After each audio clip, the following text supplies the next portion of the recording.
The air in the subterranean command hub of Forward Operating Base Kestrel was a finely tuned cocktail of manufactured elements.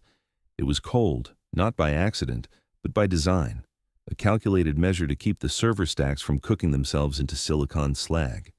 It smelled of ozone from the air scrubbers, the faint bitter tang of day-old coffee from a perpetually stained pot in the corner, and the almost imperceptible scent of gun oil that clung to the fatigues of every soul who entered. The dominant sound was a low, resonant hum, the chorus of 1,000 cooling fans and the deep vibrational thrum of the geothermal generators that powered this steel and concrete burrow 300 meters below the frozen tundra. It was a place built to process information, to distill chaos into actionable data, a tomb of logic sealed away from the unpredictable world above. Into this controlled environment, Sergeant Rex Gunner was a roaring bonfire. He did not walk. He strode, his heavy combat boots striking the grated floor with a percussive certainty that demanded attention. He was a large man, built like a battering ram, his uniform a canvas for the medals and ribbons that told a story of conventional valor. His voice was his primary instrument of power, a loud baritone that filled every pocket of silence, smothering the hum of the machinery. He was holding court near the central holographic map, regaling a handful of younger, impressionable troopers with a story of a firefight in the southern deserts. His hands, thick and scarred, carved the air, reenacting the recoil of a heavy machine gun, his face a theatrical mask of grim satisfaction. "The sand was so hot you could feel it through your boots," he boomed, his voice echoing slightly in the cavernous space. "And they were pouring over the ridge like ants, but you hold your ground, you become a rock. You let the thunder speak for you." His audience was rapt, their faces upturned, soaking in the borrowed glory. To them, he was the embodiment of the service, loud, confident, and unapologetically dominant. He was strength made manifest. At the periphery of this performance, almost perfectly opposite him in the room's social and physical geography, was Specialist Anya Sharma. If Gunner was a bonfire, she was a shard of obsidian. She was seated on a low stool before a diagnostic panel that had been pulled from the wall, its guts a tangle of fiber optics and wiring that pulsed with faint multicolored light.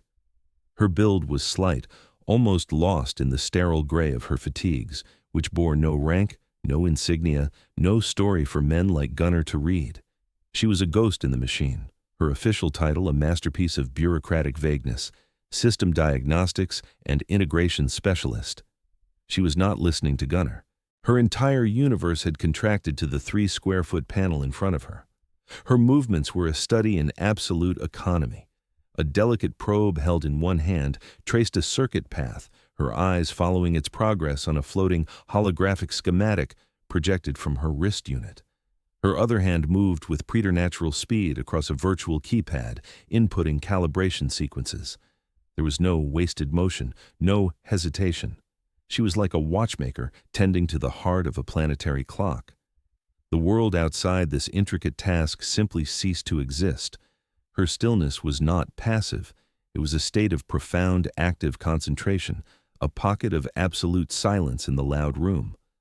This silence was an affront to Sergeant Gunner. His performance required a total audience, and her focused disinterest was a crack in the mirror of his self-regard.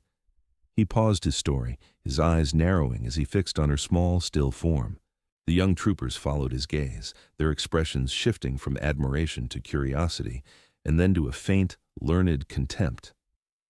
"Hey, Specialist!" Gunner called out, his voice dripping with condescending amusement. The hum of the servers seemed to dip, as if the very room was holding its breath. Sharma did not react. She was tracing a photon bleed along a primary data conduit. The deviation was 0.0013%, within acceptable parameters, but indicative of potential degradation under high load. She logged the data point, her fingers a blur. The correction would be algorithmic, not physical. "Specialist Sharma," Gunner repeated, louder this time, taking a step toward her. He enjoyed this part of his day, reasserting the natural order. The grunts understood the chain of command, the clear lines of authority. The tech witches, with their quiet arrogance and indecipherable jargon, needed to be reminded. "Lost in your little video game over there." A few of his acolytes snickered. Lieutenant Davies, a young officer fresh from the academy, shifted uncomfortably near the tactical plotting table. He was new to the FOB and still learning the complex ecosystem. He saw Gunner's bravado, a familiar archetype from his training, but he also saw the specialist. He had seen her before, always on the fringes, always silent, always working. Her quietness was not meek. It was dense. It had a weight to it that he couldn't yet decipher. Slowly, with the unhurried grace of someone surfacing from a great depth, Sharma lifted her head. Her eyes, dark and analytical, met Gunner's. There was no fear in them, no anger, no emotion at all. It was the gaze of a scanner cataloging an object. She registered his presence, his volume, the aggressive posture. These were data points, nothing more. "Sergeant," she said. Her voice was low and clear, without inflection. It was not a greeting. It was an acknowledgement of a received transmission. The sheer neutrality of her response seemed to infuriate Gunner more than any defiance could have. He wanted a reaction. He wanted deference or fear. He was getting nothing.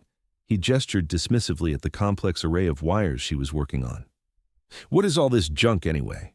The brass is always wasting money on these toys. In my day, we relied on iron sights and guts, not this blinking nonsense." He looked back at his audience for approval, and they supplied it with knowing grins. "What's it even for? Does it make our coffee faster?" More laughter. It was derisive, designed to isolate and belittle. Lieutenant Davies felt a pang of vicarious frustration. The woman was clearly engaged in a complex task, vital enough to require her full attention in the command hub.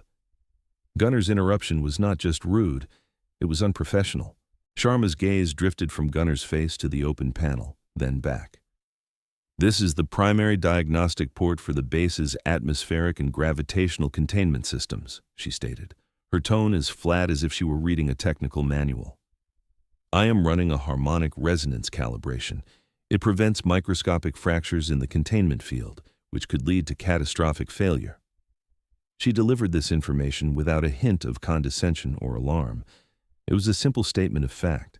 To Gunner, however, her technical language was a deliberate provocation, a way of hiding behind intellectual superiority. He scoffed, a loud theatrical sound. "Catastrophic failure," he mimicked in a high-pitched, mocking voice. "You hear that, boys? The little mouse is afraid the sky's gonna fall." He stepped closer, looming over her. He was a mountain of muscle and ego casting a shadow over her quiet work. "You know, Specialist, some of us here actually fight. We don't just sit in the dark and play with wires, worrying about microscopic fractures. Maybe you'd be better suited to a job with less pressure." He was projecting. His insecurity about the technological complexity of modern warfare, his fear of becoming obsolete, was being weaponized and aimed squarely at her. She was the symbol of a future he did not understand and could not dominate through sheer physical presence. Sharma considered his statement. She processed it, categorized it as posturing, threat level, negligible, and filed it away. Her focus was already returning to the task at hand. The resonance frequencies were drifting again. She needed to isolate the feedback loop. She turned her head back to the panel, her dismissal of him more absolute than any verbal retort. A low growl rumbled in Gunner's chest. The public dismissal was intolerable. He reached out, his thick fingers grabbing the edge of the diagnostic panel's housing. "I'm talking to you, Specialist." Before his fingers could apply any pressure, a voice cut through the tension, as dry and weathered as ancient leather. "Sergeant Gunner." It was Master Chief Elias Thorne. He hadn't moved from his position in the shadowy corner of the hub, where he had been observing the entire exchange over the rim of a steaming mug. Thorne was a relic from a different era, a man who had served on orbital stations before Gunner was born. His face was a roadmap of forgotten conflicts, and his eyes held the quiet, unshakable authority of a man who had seen systems fail and men break in every conceivable way. He did not raise his voice. He did not need to. His tone carried a weight that crushed Gunner's bluster instantly. Gunner froze, his hand hovering over the panel. He straightened up, his posture shifting from predator to subordinate. "Master Chief," he said, his voice suddenly stripped of its performative boom. "Her work is essential," Thorne said simply. "My directive, let her be." The words were few, but their meaning was clear. The specialist was under his protection. The matter was closed. Gunner's face flushed a dark, mottled red. He was being overruled, his authority checked in front of his men. He shot a look of pure venom at Sharma's back, a promise of future retribution. He clenched his fists, then turned and stomped back to his gaggle of troopers, his bravado punctured. "Let's go," he barked at them. "Some of us have real work to do." He led them away, the sound of his angry footsteps a fading echo. Lieutenant Davies watched them go, then looked back at Sharma. She hadn't acknowledged the exchange at all. Her focus had never truly wavered. She was a stone in a river, and Gunner's tirade had been nothing more than water, loud but ultimately powerless, flowing around her. Davies felt a strange sense of awe. He had just witnessed a battle, but it had been fought and won with silence, with a competence so profound it needed no defense. The hum of the servers returned to its dominant place in the soundscape, and in her small corner, Specialist Sharma continued her work, a silent guardian tending to the invisible forces that held their world together. The calibration was almost complete. The crisis did not announce itself with a roar or a tremor. It arrived as a whisper of corrupted data, a ghost in the machine that was both everywhere and nowhere at once. It began with a flicker. On the main holographic display, the serene blue orb representing the planet below stuttered, pixelating for a nanosecond before correcting itself. Most in the command hub didn't even notice. Lieutenant Davies saw it, but dismissed it as a momentary glitch. Master Chief Thorne noticed, and his eyes narrowed, his posture subtly shifting from relaxed observation to watchful stillness. Specialist Sharma felt it. She felt it not with her eyes or ears, but through the delicate instruments connected to the base's central nervous system. It was a dissonant chord in a perfect symphony, a single wrong note that vibrated through the fiber optic cables into the tips of her fingers. Her head came up from the diagnostic panel, her work on the harmonic resonance instantly abandoned. Her eyes, usually calm and analytical, were now intensely focused on the bank of server status monitors across the room. A single indicator, one of thousands, had flipped from green to amber. Sector Gamma, Power Distribution Relay 7. A minor fault. Before she could even process the implication, another light flipped, then 3 more, then a dozen.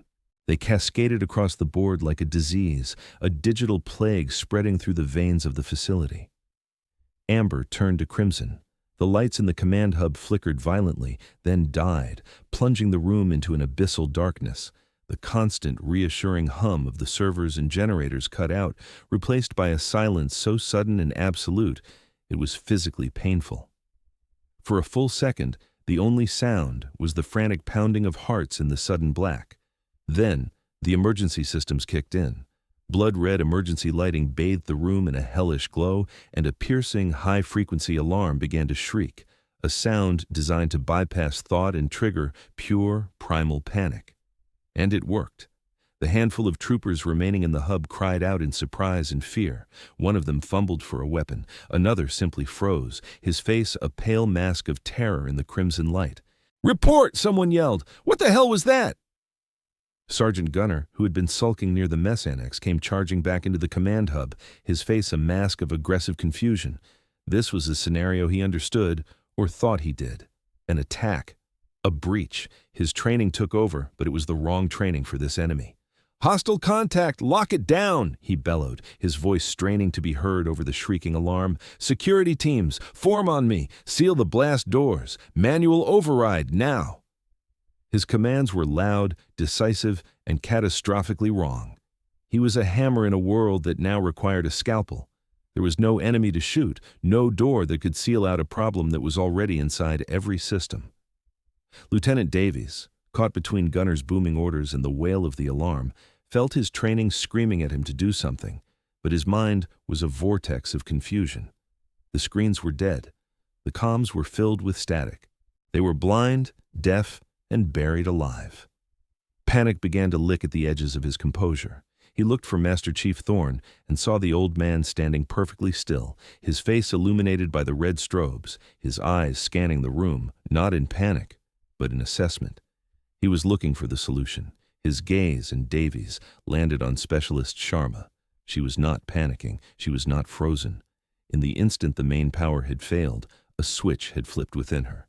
The quiet, observant technician was gone, replaced by something else entirely. She was an engine of pure, cold logic. The chaos, the alarm, the fear, these were merely variables in a complex equation she was already solving. She moved with a fluid, terrifying grace in the strobing red light. She seemed to be in multiple places at once. Her first action was to silence the alarm. The noise was a non-essential data stream that was impeding cognitive function. She didn't run to the main console. She ripped a maintenance panel from the wall beneath a conduit junction, her fingers finding a specific bundle of wires by touch alone in the near darkness.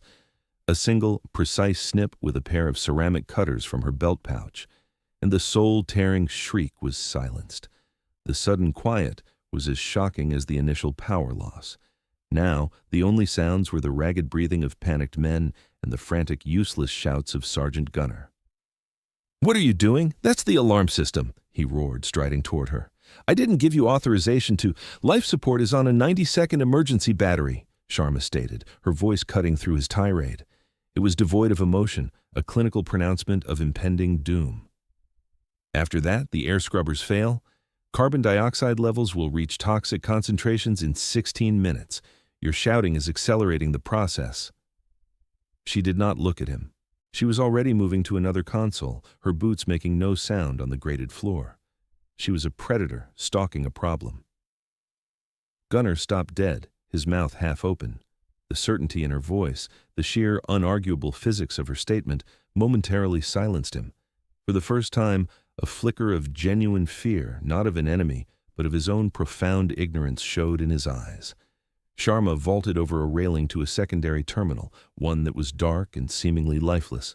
She slapped a port on her wrist unit against a connection point on the console. The small device whirred, feeding its own power into the dead machine.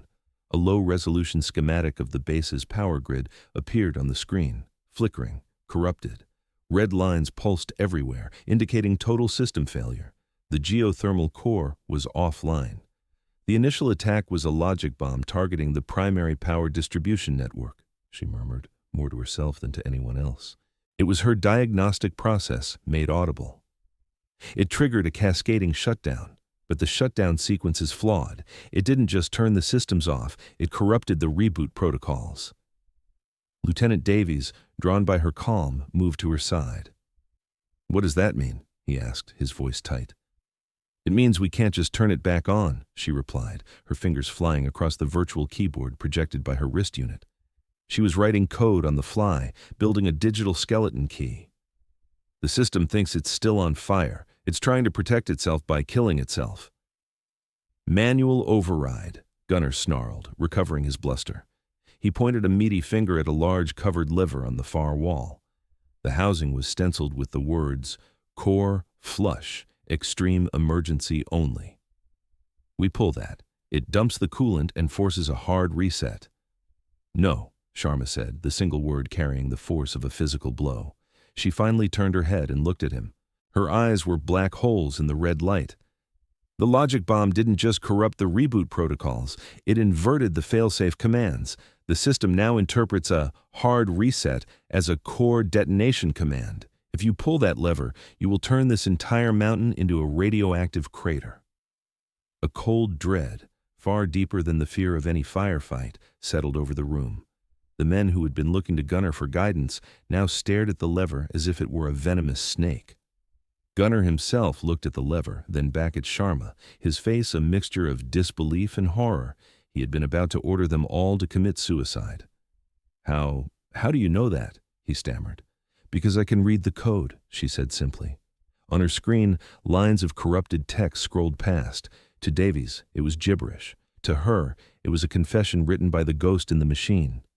The attacker was clever. They didn't just break the system. They weaponized the repair procedures. She turned back to the console. "Lieutenant Davies," she commanded, her voice sharp and precise, "go to Maintenance Locker 7B. Bring me the entire spool of shielded triaxial cable and a T4 plasma spanner. Move." Davies didn't hesitate. He ran. The order was clear, specific, and delivered with an authority that dwarfed Gunner's empty shouting. Sharma's mind was a whirlwind of calculations. Life support was the priority. But she couldn't restore life support without stable power. She couldn't restore stable power without bypassing the corrupted core protocols. And she couldn't do that through a software patch alone. The logic bomb had embedded itself in the hardware controllers. She had to perform open-heart surgery on the base itself. She worked. The next 15 minutes were a blur of methodical, silent action. Davies returned, breathless, with the requested equipment. She didn't thank him. She simply took the heavy spool and the spanner and moved toward the main reactor conduit, a massive shielded cylinder that ran through the center of the hub. "What are you doing?" Gunnar asked, his voice now small, uncertain. He was following her, a bewildered observer of a ritual he could not comprehend.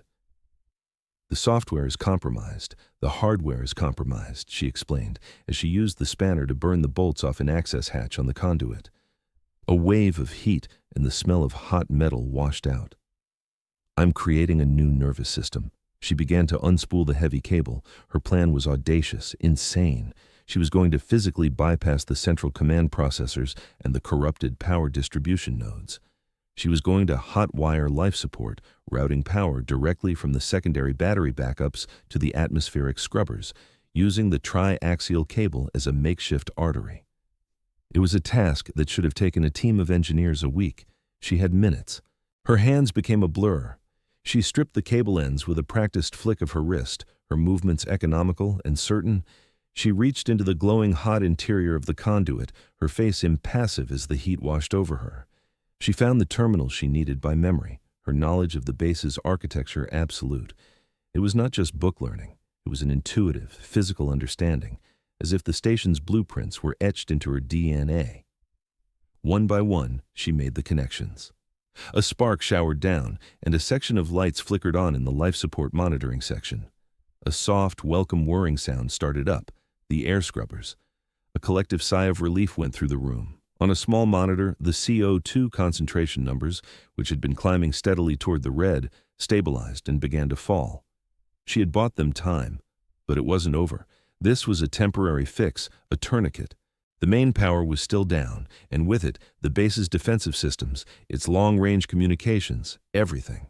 They were still a dead fish in a barrel. "Now the brain," she said, wiping a smear of grease from her cheek with the back of her hand. She moved toward the central server stacks, the cold heart of the facility. The rows of black towers stood silent and inert. "This is the core of the infection," she said to Davies, who was now her silent, dedicated apprentice. "The logic bomb is nested in the primary bootloader of every server. We can't purge it electronically. We have to do it manually, one by one." For the next hour, Specialist Sharma became a high-speed phantom. She moved from rack to rack, physically pulling each server blade. She didn't have time to connect each one to a terminal. Instead, she used a custom-built device from her pouch, a neural interface jack she pressed against her temple. She would touch a contact point on the server blade, close her eyes, and for a few seconds, her mind would merge with the machine. Davies watched, awestruck, as her eyelids fluttered, her expressionless face betraying the titanic struggle happening in a non-physical space. She was hunting the corrupted code in its native environment, a digital exorcist casting out a demon line by line. After a few seconds, she would pull back, her breathing slightly faster, and slot the cleansed server back into place before moving to the next.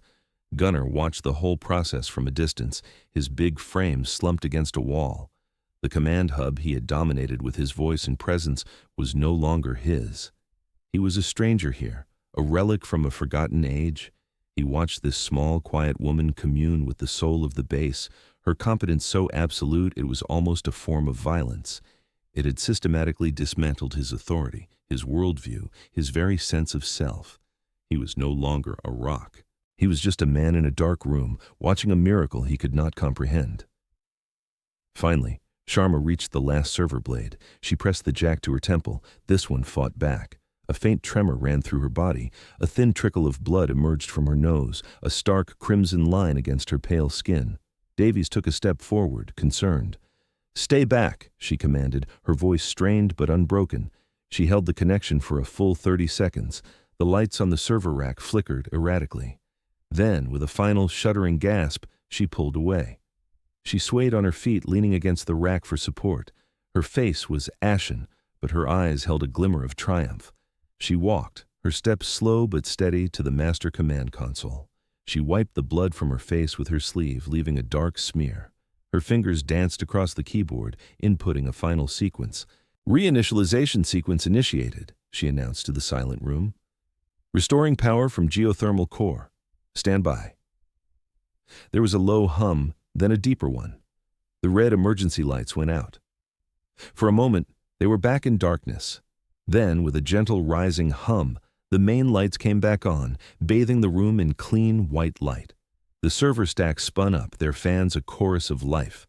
The main holographic display flickered, then stabilized, showing the calm blue orb of the planet once more. Every indicator on the status board was a steady, healthy green. The silence that followed was profound. It was not the silence of death and failure, but the silence of a perfectly functioning system. Of a crisis averted, of a correction that was absolute and complete. Specialist Anya Sharma stood before the main console, her small frame silhouetted against the restored light. She looked at the green board, gave a single, almost imperceptible nod, and then, as if the strings holding her up had been cut, her legs buckled. Lieutenant Davies lunged forward and caught her, preventing her from hitting the floor. Her body was limp, the immense physical and mental toll of the last hour finally claiming its price. She was unconscious before he even had a firm hold. The quiet professional had finished her work. The system was stable. The debriefing took place 4 hours later in the same command hub. The room was pristine, the lingering scent of ozone and hot metal scrubbed from the air. It was as if the harrowing ordeal had never happened, save for the spool of triaxial cable still coiled near the main conduit, a silent testament to the chaos. Master Chief Elias Thorne presided, seated at the head of the main conference table. His face was granite, his eyes holding no warmth, only an immense weary gravity. Flanking him were the base's ranking department heads. Lieutenant Davies stood rigidly by the wall, his expression a mixture of anxiety and newfound reverence. Sergeant Rex Gunner stood in the center of the room. He had had 4 hours to reconstruct reality, to build a narrative that would restore his shattered ego. He had changed into a fresh uniform, his metals polished, his bearing once again loud and confident. He was performing, his voice resonating with manufactured authority as he gave his account of the incident. And in the ensuing chaos, with communications down and personnel panicking, I took decisive action to maintain order, Gunner declared, gesturing with a broad hand. My priority was securing the command hub and preparing my men for a potential ground assault, assuming the electronic attack was a prelude. I established a chain of command and was in the process of attempting a manual system reboot when power was fortunately restored. He crafted his story carefully, painting himself as the bastion of order in a storm of technological failure. He mentioned Specialist Sharma only in passing, a footnote in his heroic tale. The specialist, while understandably overwhelmed by the situation, did what she could to assist with the technical aspects under my supervision, he added, a magnanimous lie designed to portray him as a benevolent leader. He believed it, or was forcing himself to. In his mind, his rank gave him command of the narrative itself.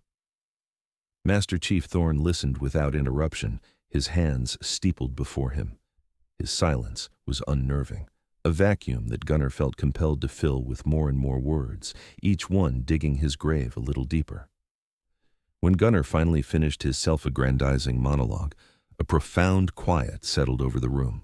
Thorne let the silence stretch, allowing Gunner's final boastful words to hang in the air and rot. Then, he turned his head slightly. "Specialist Sharma," he said, his voice quiet but carrying to every corner of the room. From a shadowed alcove, Sharma stepped forward. She too was in a fresh, sterile uniform.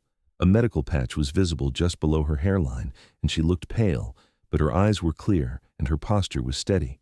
She held a small data slate in her hands. She did not look at Gunner. She walked to the head of the table and placed the slate before the Master Chief. "My report, Master Chief," she said, her voice a flat, factual statement. Thorne did not pick up the slate. He simply tapped its surface once. "On the main screen, Specialist." Sharma nodded, moved to the primary console, and with a few keystrokes, linked the slate to the main holographic display. The serene blue globe vanished, replaced by a multi-panel display of raw data. System logs, internal chronometer readings, audio recordings, and video feeds from 3 different angles within the command hub. The time code in the upper corner began to run, starting 1 minute before the power failure. The room watched in silence as the events replayed, not through the flawed filter of human memory and ego, but through the cold, impartial eye of the machine. They saw the lights flicker, they saw the panic, they heard the shriek of the alarm, and they heard Gunnar. "Hostile contact! Lock it down! Seal the blast doors! Manual override, now!" His voice, captured by the room's ambient microphones, sounded shrill and panicked on the recording, stripped of its usual baritone power. The department heads exchanged subtle, critical glances. The display split. On one side, video showed Gunnar shouting, waving his arms, a figure of impotent rage. On the other side, a silent, time-stamped log showed the cascading power failures and the corruption of the reboot protocols. Another window showed Sharma, a blur of motion in the red light, snipping the wire to the alarm. Gunnar's face began to lose its color. This is out of context," he stammered. Thorne ignored him. "Continue, specialist." The recording played on.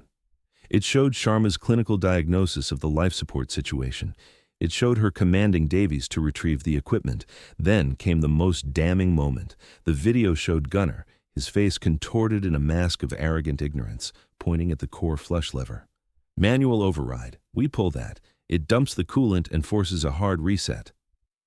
Simultaneously, a new window popped up on the display. It was a direct feed from Sharma's diagnostic process, showing the lines of corrupted code she had been reading. Highlighted in neon green was the inverted failsafe command. An annotation, added by Sharma in the report, appeared below it in stark, simple text. Action, pull lever. Result, core containment field collapse. Probability of detonation, 99.8%. A collective, sharp intake of breath went through the room. The heads of engineering and operations stared at Gunnar with expressions of pure, cold horror. He had not just been wrong, he had been seconds away from murdering every single person on the base. Gunnar's face was now a pasty, sweating mess. The foundation of his reality had been obliterated by irrefutable data. He opened his mouth to speak, but no sound came out. The playback continued, a relentless, methodical demolition of his narrative. It showed Sharma's audacious hot wiring of life support, cross-referencing her physical actions with the corresponding stabilization of CO2 levels in the environmental logs.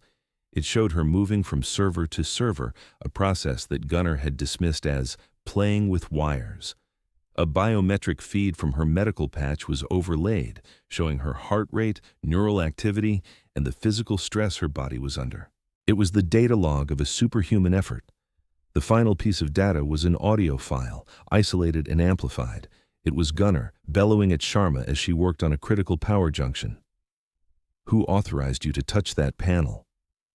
The sound of his arrogant, furious question echoed in the silent room. Then, Sharma, with a single keystroke, froze the playback on his enraged face. Next to it, she brought up a single stark log entry. It was a system alert from the reactor core, time-stamped to the exact nanosecond he had shouted his question. Warning: unstable plasma injection, cascade failure, imminent. Beside that, another log entry appeared, 1/100th of a second later. External bypass engaged, plasma flow stabilized, catastrophe averted. Source: Specialist A. Sharma. And below that, in calm, clear text, Sharma had typed a single devastating sentence into the report. Authorization, operational necessity. The room was utterly silent. There was nothing more to be said. The data was absolute. The truth was immutable. Gunnar's lies had been dissected and laid bare on a slab of pure information. He stood in the center of the room, a hollowed-out man, his rank and medals suddenly looking like cheap costumes. He was broken, not by a weapon, but by a log file. The correction was complete. Master Chief Thorne finally moved. He rose slowly from his chair, his presence filling the room. He didn't look at the screen. He looked at Sergeant Gunnar. His voice, when he spoke, was not angry. It was something far worse. It was disappointed. "Sergeant," Thorne began, the word landing like a physical weight. "There are two kinds of strength in our service. There is the strength of the hammer, loud and obvious, necessary for breaking things.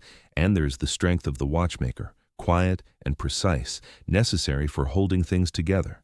You have mistaken the volume of your hammer for the measure of its worth. You have demonstrated today that in a crisis that requires anything more than a loud noise and a clenched fist, you are not just ineffective. You are a liability, a bug in the code." Thorne paused, letting the words sink in. "Your bravado nearly cost every soul on this base their life. Your ego prevented you from seeing the solution when it was right in front of you. You are relieved of your duties. You will be confined to quarters pending formal review. I suspect your career of making loud noises is over." He gestured with his chin toward the door. "Dismissed." Gunner stared at him, his face a wreck of disbelief and humiliation. He opened his mouth, then closed it again. There were no words left. He turned, his shoulders slumped, his stride no longer a confident stomp but a defeated shuffle. He walked out of the command hub, and the doors hissed shut behind him, sealing his fate. With Gunner gone, Thorne's entire demeanor shifted. The hard, disciplinary mask fell away, replaced by something ancient and profound. He turned his gaze from the door to Specialist Sharma, who still stood by the console, her work done. He walked toward her, his steps slow and deliberate. The other officers in the room watched, holding their breath. He stopped directly in front of her. He was a tall, imposing man, and she was small, but in that moment, she seemed to be his equal. He looked at the smear of dried blood on her sleeve, at the faint tremor of exhaustion she could not quite hide. He saw the cost of her competence. He did not offer praise. He did not give a speech. Words were insufficient. Instead, Master Chief Elias Thorne, a living legend who had forgotten more about combat and command than most would ever learn, slowly and with immense precision, brought his heels together. He raised his hand to his brow and rendered a slow, formal salute. It was not the salute of a superior to a subordinate. It was the salute of a master craftsman to another. It was a gesture of profound, absolute respect. It was the institution itself, in the form of its wisest elder, bowing to true strength, to quiet competence. Lieutenant Davies, watching from the side, felt a lump form in his throat. He understood now. He snapped to attention, his own hand coming up in a salute. One by one, every other officer in the room followed suit. The command hub was filled with the silent, powerful gesture, a chorus of recognition aimed at the unassuming woman in the sterile fatigues. Specialist Anya Sharma did not salute back.